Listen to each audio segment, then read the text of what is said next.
Hi అండి. ఈరోజు మనం క్యారెట్ జెల్లీ చేసుకుందాం. దానికోసం ఒక 3 పెద్ద క్యారెట్లు తీసుకుందాం. వీటిని శుభ్రంగా కడిగి పీల్ చేసి చిన్న చిన్న ముక్కలుగా చేసుకుందాం. చేసి మిక్సీలో వేసేసి జ్యూస్ తీసుకుందాం. ఈ ముక్కలని మనం మిక్సీ పట్టేద్దాం. ఇలా మిక్సీలో వేసి కొంచెం వాటర్ వేసుకొని కొంచెం వేసి మిక్సీ పట్టుకోండి. మొత్తం మిక్సీ నిండా జార్ నిండా వేస్తే పలుకులుగా ఉంటుంది, మెత్తగా గ్రైండ్ అవ్వదు. సో హాఫ్ వేసి గ్రైండ్ చేయండి. ఈ విధంగా మెత్తగా గ్రైండ్ చేసుకొని ఇప్పుడు దీని నుండి జ్యూస్ తీయాలి. ఇప్పుడు మనం క్యారెట్ జ్యూస్ తీసుకున్నాము. ఈ పిప్పిని కొంచెం పక్కకు పెట్టండి. దీంట్లో ఇంకొక రెసిపీ చేద్దాం మనం, కొబ్బరి వేసి. ఇప్పుడు మనం దీంట్లోకి తీసుకున్న క్వాంటిటీలోకి మనకి ఒక హాఫ్ కప్ పైనే పంచదార పడుతుంది.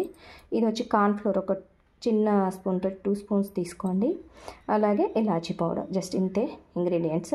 ఇప్పుడు ఇది మనం కొంచెం తీసుకొని ఈ కార్న్ఫ్లోర్ని మిక్స్ చేద్దాం దీంతో, క్యారెట్ జ్యూస్ తోటి. మిగతాది మనం ప్యాన్లో పోసేసి షుగర్ వేసి మెల్ట్ చేద్దాం. ఇదిగోండి, ఇలా రెడీ చేసుకోండి. ఇప్పుడు నేనేం చేశానో తెలుసా ఫ్రెండ్స్? చెప్తే మీరు పిచ్చిగా నవ్వుకుంటారు. కార్న్ఫ్లోర్లో పొయ్యాల్సిన క్యారెట్ జ్యూసు ఇంటెలిజెంట్ మీ ఎందులో పోసాను అంటే షుగర్లో కొంచెం పోసేసాను.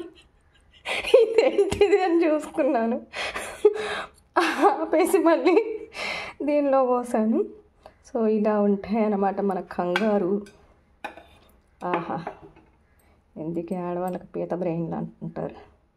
సో ఓకే, ఇప్పుడు మనం వేడి చేస్తున్నాం. ఇంకా స్టవ్ మీద పెట్టేసుకొని ఈ జ్యూస్ దీన్ని కొంచెం నెమ్మదిగా ఇలా తిప్పుతూ ఉండండి. ఇందులో మనం తడిపేసిన ఈ షుగర్ని యాడ్ చేసేద్దాం. పడు ఇందులో అతుక్కుపోయింది. ఎలాగలా దీనిలో పడేసానంతా. అమ్మ, ఇంకెంతకన్నా పెద్ద మిస్టేక్ చేయలేదు. జర్రుంటే చచ్చిపోతుంది ఫ్రెండ్స్, వేస్ట్ అయిపోయేది. అమ్మయ్య. సో ఇది మెల్ట్ అవ్వాలి బాగా. ఇది మెల్ట్ అయ్యాక దీనిలో మనం కార్న్ఫ్లోర్ కలిపి పెట్టుకున్నాం కదా, అది మిక్స్ చేసేయడమే. ఇంకా ఈ షుగర్ మెల్ట్ అయిన తర్వాత ఇప్పుడు ఇది బాయిల్ అయింది కదా, దీంట్లో మనం కలిపి పెట్టుకున్నటువంటి ఈ కార్న్ స్టార్చ్ కూడా యాడ్ చేసేద్దాం.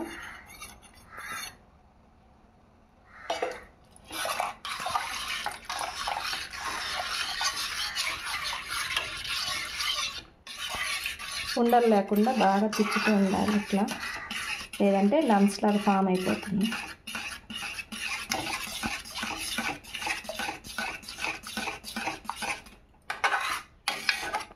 ఇది ఈ అంచులు వదిలిపెడుతుందండి, అప్పుడు రెడీ అయినట్టు. ఇలా తిప్పుతూ ఉండండి.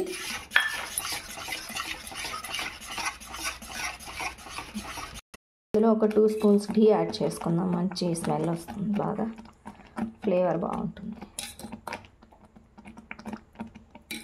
అలాగే ఇలాచీ పౌడర్ కొంచెం ఫ్లేవర్ కోసం. That's it. ఇంత ఈజీగా చేసేసుకోవచ్చు. ఒక్క 2 మినిట్స్ పడుతుంది అంతే మనకి ఇది ప్రిపేర్ చేయడానికి. చూడండి, ఇలాగా అంచులు వదిలిపెడుతుంది అనమాట ఇది జల్లీ ఫామ్ అయినప్పుడు. అప్పుడు మనం దించేసుకోవాలి. ఇలాగా అంచులు వదులుతుంది కదా, బబుల్స్ వస్తున్నాయి. సో ఇప్పుడు ఇది రెడీ అయిపోయింది. దీన్ని దించేసి ఒక బౌల్లో ఇలాగా ఆయిల్ అప్లై చేసి పెట్టుకొని దీంట్లోకి వేసేసుకుందాము. చల్లారాక మనం దాన్ని కేకులుగా కట్ చేసుకోవచ్చు.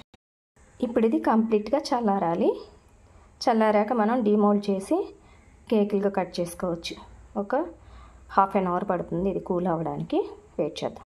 డిమోల్డ్ చేసాము. ఇప్పుడు దీన్ని కట్ చేసుకుందాం కేక్స్ లాగా.